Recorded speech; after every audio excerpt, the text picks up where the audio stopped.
saying when she was talking clearly about the regiments and the army functioning as a family. I come from a military tradition. My father was in the military, I was in the military, and it goes on back. We often, even today, refer to children of the regiment. These are the children born into the life of the soldier and who are raised as the regimental family. Today we still refer to it as the regimental family. Now, you'll have seen the forces of the rebels, or those supporting the Congress, the illegal usurpation of the power of the crown having gone forwards. We now see, to our right, forces of the King's Royal Regiment of New York, who are marching forwards. It looks like we have the lights and the grenadiers. The lights and the you'll notice actually on their shoulder flashes, either solid, or we'll actually see that there's hash marks. This is the sign of the flank, or the flank companies either end. These are elite soldiers. The light company, often the youngest of the soldiers, who are known for their quickness in action and their expertise in arms. Grenadiers were usually larger and were really devastated with the sheer fear of their physical size and their presence on the field. But that is not to diminish the job of the line companies, the ones in the middle, the regular soldiers. The King's Royal Regiment of New York, I'm sure you've probably already heard today, was raised by Sir John Johnson for this war when his father had been a very famous chief of the Indian Department, but John Johnson had to flee the Mohawk Valley because of the illegal usurpation of power by the Congress. So he left, taking a loyal body of men and women with him as refugees, and formed out of Montreal to come into the Mohawk Valley to raid. So here we have, and they're preparing. Now I want you to look at what they're carrying. So the men, of course, had to carry everything they were going to have in the field with them. The weapon they're carrying is the Brown Bess musket. It was the weapon of the British Army for well over 125 years. Fires a 69 caliber ball, powered by black powder. Has anybody ever, hands up if you've ever had any experience with black powder? Not very many of you. One thing I'll tell you is they're going to bite the cartridges, rip it off, prime the musket, and then pour the rest down the barrel, and then put the ball down and ram it home. There's one thing I'm going to tell you about black powder. It tastes horrible. So when you see the men going, kip, kip, it's not because of their distaste for their enemy, although they have that too. It's because the bitterness of the black powder is in their mouth. Afterward, so imagine it. Here they are, wearing at least 3 layers of clothing, the outer one being wool. Luckily wool breathes better than polyester. And then, so you're hot, you're sweaty, you're doing physical activity, and now you're pouring bitter stuff into your mouth. Guess what they like to do after a battle? Yeah, they will consume their entire canteen while they're out there today. Oh, hello. So it's always nice when modern soldiers join us as well. So, as we look out at the forces we have, they're actually progressing. These are, of course, flank companies, so they're progressing, trying to find out if they're going to have contact with the enemy, trying to probe. I'm waiting for that first musket shot. You'll hear it when it does. They're a fine body of men. Between them, they have one. So, they're moving forward. I think this gentleman's very lucky because he obviously didn't rake a coat yet, so I think in this weather, he's the lucky one. So they're moving forward. You'll notice on the side they're wearing a white sack. This is a haversack, which a man just carry his rations, any tools they have,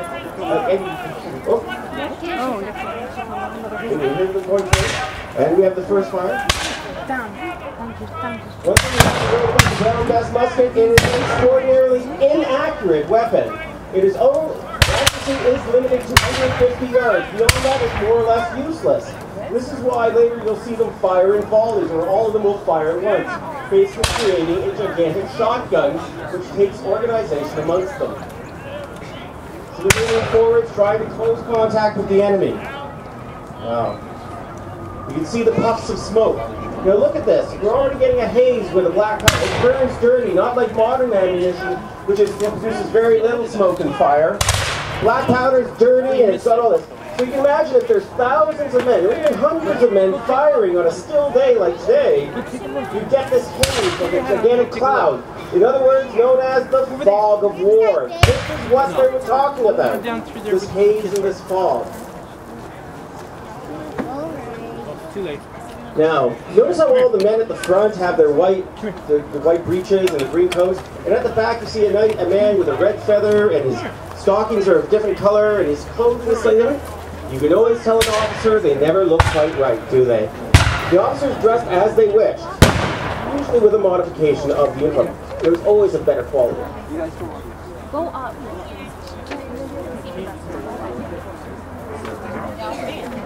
Okay, to our right we see one of the other companies of the King's Royal Regiment of New York, being directed by their captain, Captain Sanford. Right behind them we have the Brunswick Light Infantry, one of the regiments serving from Germany with the Crown.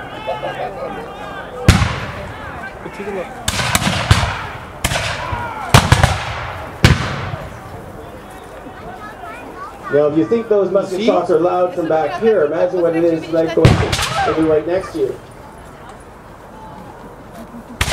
Now, you may be wondering, they're firing a lot, but nobody's falling down yet. Nobody's casualty. That's because, remember, it's an inaccurate weapon. Lots of shots have to be fired before they can actually hit somebody. So here we have the Brunswick Light Infantry and the King's Royal Regiment of New York going into the trees to provide support. And behind them come in red coat, or red uniforms is the music. The music is not there for entertainment, it is there for communication. It is by the various calls of the drums, the fifes, and the bugles that the commanders could communicate with their troops of what they wanted them to do. So it wasn't just make the marching step and then provide entertainment, it was a vital communication tool. And it was considered bad form to actually kill off, to try and kill your opponent's music. Because there was another problem with it. You kill off his music, how does your enemy call retreat? You want them to keep the music alive, because they do. So beside the officer you see a young man, he is functioning as a runner. So that the officer can actually tell him, give him a copy of either a written or a spoken order, and send him to one of the other commanders to ask him to do things. Okay, so in the distance, in the gap in the trees, you can see the rebel forces, those who support Congress. Today we have 3 units working with us. For the rebels, we have the 2nd Connecticut, the 2nd New Hampshire, and we also have Caldwell's Rangers. Wait. Now, you're getting a whiff of the black powder. What does it smell like? Somebody yell out. What does it smell like? Oh, right. Which is going to be component part. Now, if that's what it smells like, imagine what it tastes like. So, the ground forces are falling back, but notice that they are doing it in good order. They're well-disciplined men. They're not in retreat. They are falling back in position. You'll notice that Captain Sanford on the right is not holding a brown bess musket. He actually has a rifle. Rifles are present in this period, but they are rarer. I think it's longer to load, but they are a much more accurate weapon. Yes, please stay behind the ropes as it is for your own safety.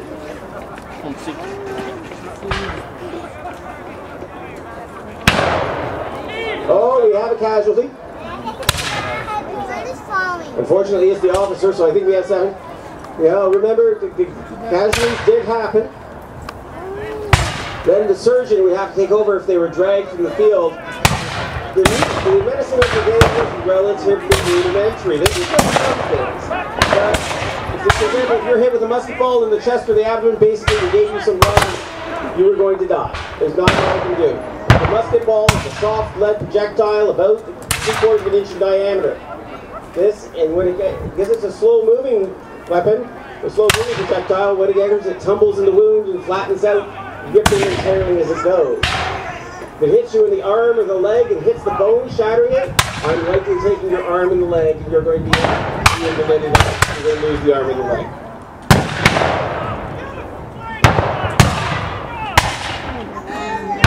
So if we look over to our left, we can see that the rebels are starting to flank on our left-hand side. In other words, flanking, getting around to the side. So we have, in good order, the Yorkers are pulling back to establish a better line to the fence.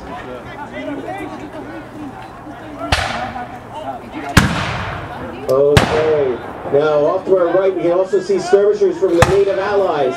Notice how I said that they are our native allies.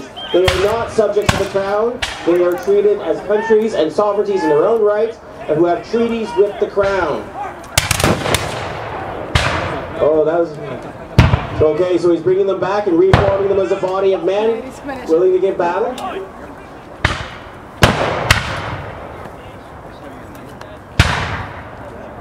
Oh yes, our men are out in the open, just standing bravely, and of course they're using the cover. Rebels are like that, they use unfair advantages.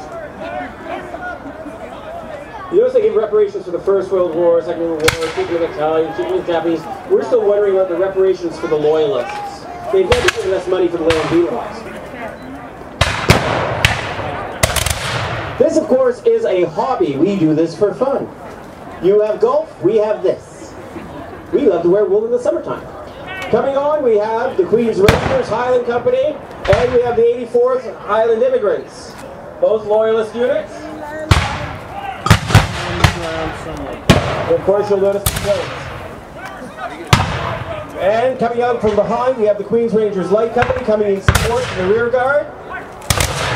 Queen's Rangers was a regiment of John Gray Simcoe during the Revolutionary War, and would eventually help establish and build Yonge Street, Fort York, and Dundee.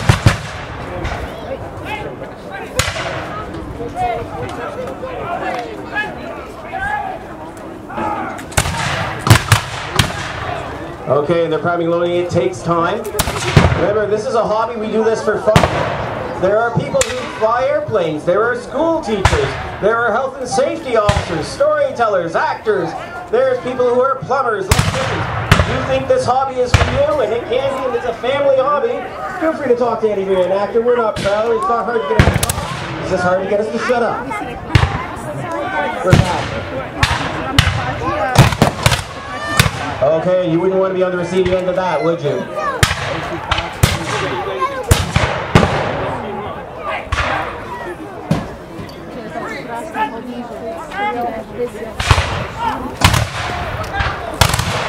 Okay, you can smell that bitter smell of gunpowder. You can see the haze on the field as the Crown forces are again pushing at the rebels, trying to drive them back as they come up to try and get them through their heathen ways. You do realize that the are trying to usurp the power of the legally constituted government. They are terrorists trying to violate the natural order of the universe at that time. The other thing to remember is, some people were for the rebels. Some people were for the Loyalists, or wanted this to out. Most people just wanted to live their lives. Isn't that always the way? The minority ruins it for the majority.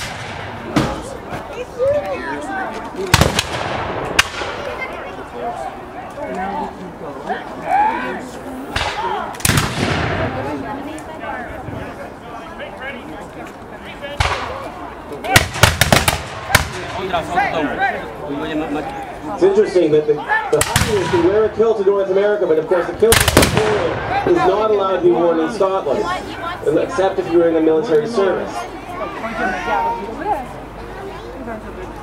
Ik denk dat er niet 200 mensen zijn.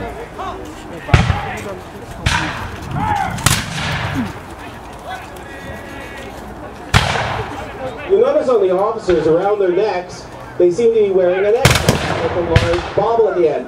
That's known as a gorget. It is actually the remnant of armor. Because of course the original officers had been the knights who wore the armor.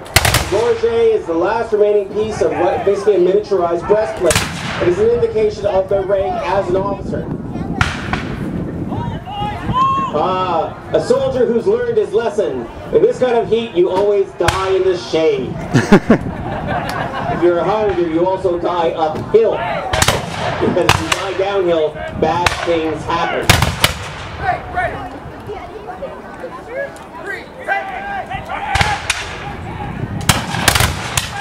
Okay, the volleys are getting better. Actually, it's interesting, they were a bit ragged, but they're getting better. But more and more people are falling. Casualties will happen in war.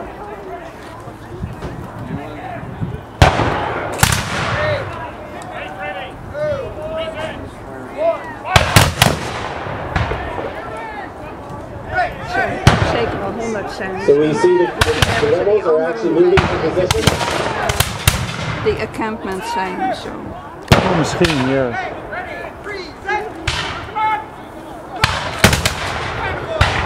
Now, you will notice that a lot of the hats have feathers or horsehair or some type of decoration on them. And some of the uniforms, of course, are red, while others are green. The person is in green, they're a royal provincial, so they are an American who's loyal to the crown. The reason that the hats are so different, and maybe have feathers or horsehair on them is, how does a commander standing way away know where his troops are if he can't distinguish them from one another? So the distinctive uniforms are used so that somebody can tell which units are which. You see that the rebels are getting more support to push against the Loyalists.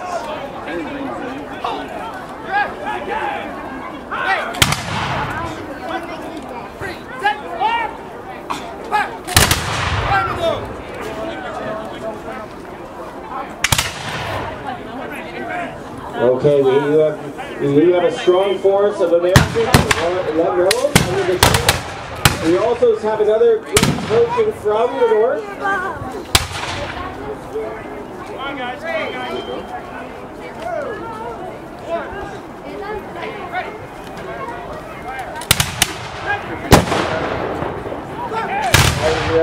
I can hear music in the background. That usually means somebody's approaching.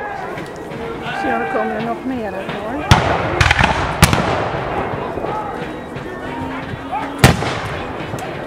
Interesting enough, you hear the tune they're playing, it sounds like Yankee Doodle, and there is Yankee Doodle. It actually was a popular tune at the time for both sides, although it was derogatory. A Yankee Doodle was actually somebody who was a bit of a fop, or a bit of a person who was just a bit too silent.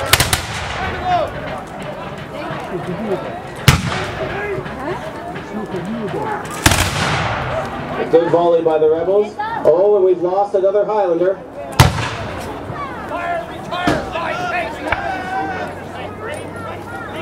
Sounds as if the Crown is going to do a retreat at this point. If you notice at the north side, we've got some of the Caldwell's Rangers coming around the corner. The Caldwell's Rangers or the 2nd New Hampshire. To the field, he must not be dead, just wounded. And how nice they dragged him into the shade. Now that's consideration.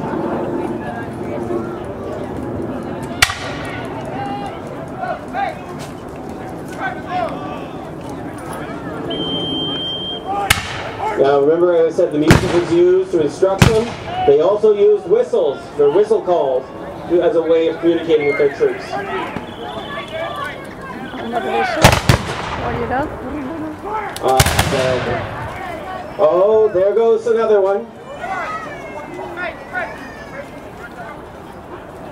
The guy slowly exceeded the retreaters.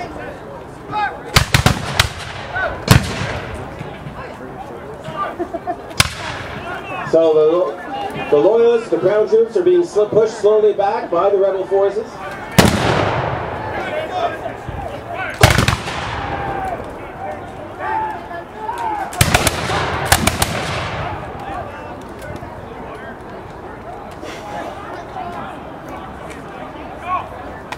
Okay, we see the flankers moving to the north end of the field, coming down. They're pulling him by his straps. Oh, your bum's going to be sore.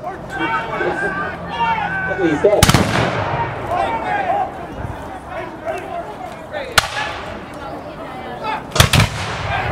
That was a nice volley. And another nice volley back at them. Now, remember when we talked about the officers having the gorget as a sign of their rank? They also have, if you look at the officers, they have what looks like a burgundy or green sash. This is also a sign of rank. If you look at, if you see a gentleman with a sash that seems to be a color with red on either side, that's an indication of a sergeant. Sergeant, like this gentleman over here on the other side of the Americans, is also carrying a long spear or a spontoon. Also a sign of his rank.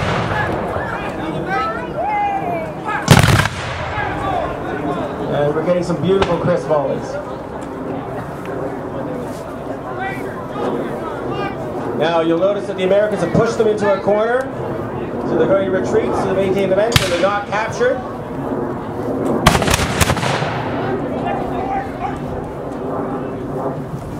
All right.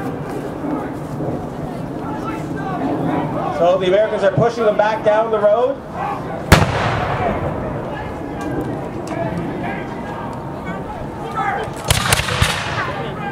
So pressing the legs, picking up the shield, ready to get fire.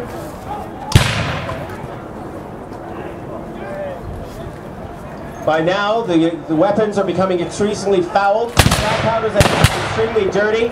The muskets will start to fire less and less accurately and less often as misfires occur.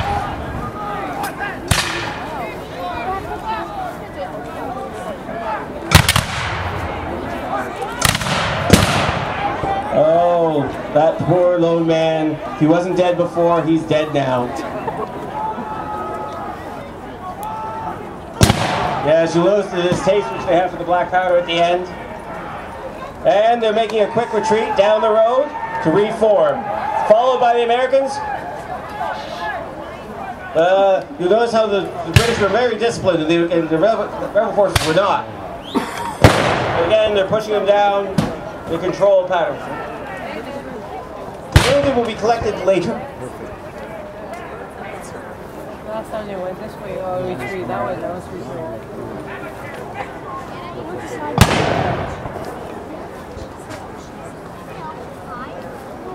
Okay, we have the Americans formed on the road, facing down. Ladies and gentlemen, I believe that's the conclusion of hostilities. There's going to probably be a negotiation at this point. Sebastian.